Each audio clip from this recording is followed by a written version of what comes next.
தமிழ திருவெம்பாவை 16వ பாசுரம். திருச்சிற்றம்பலம்.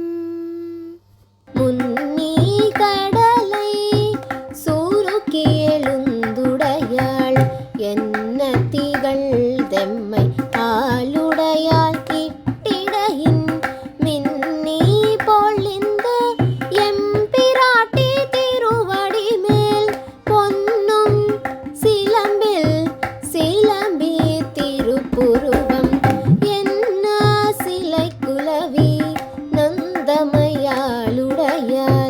தண்ணீர் பிரிவிழா எங்கோம நண்பர்க்கு முன்னி அவள் நமக்கு முன் சுராக்கும் என்னருளே இன்னா பொழியாய் మలయేలో వెంబావాయ్.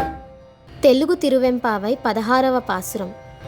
జలనిధిలో జలము ఆవిరయంబరాన కామాక్షి కరుణవోలే జడివానై కురిసింది వెలిగే వెలుగులు తీగ వంటి కటివలనై ఆ మెరుపులలో అందెల సవ్వడి వినరాగా వయ్యారి వానవిల్లు కనుబొమ్మలై మెరియగా శివదాసులకు చెంతనే ఉండే చాముండి నిష్పక్షపాతంగా కరుణించే శ్రీమాతను ఆర్ద్రతతో మనము ఆరాధింతుములేలెమ్మ.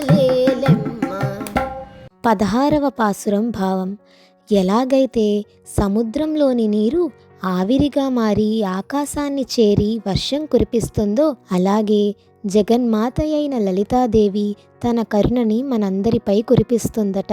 ఆ సమయంలో వెలిగే వెలుగులు ఆ దేవి యొక్క సన్నని నడుము వలె ప్రకాశించగా ఉరిమే ఉరుముల శబ్దం ఆ దేవి యొక్క కాలి పట్టీల వలె గల్లు గల్లుమని వినిపిస్తుందట. అదిగో ఆ కనబడే ఇంద్రధనస్సేమో పార్వతీదేవి యొక్క కను బొమ్మల వలె కనుల విందుగా ఉందట. శ్రీమత్ సింహాసనేశ్వరి అయిన ఆ అమ్మవారు ఎల్లప్పుడూ ఈశ్వరుని ధ్యానించే వారికి దగ్గరగా ఉంటూ వారిని పాలిస్తూ సంరక్షిస్తూ వారిపై తన చల్లని చూపును కలిగి ఉంటుందట.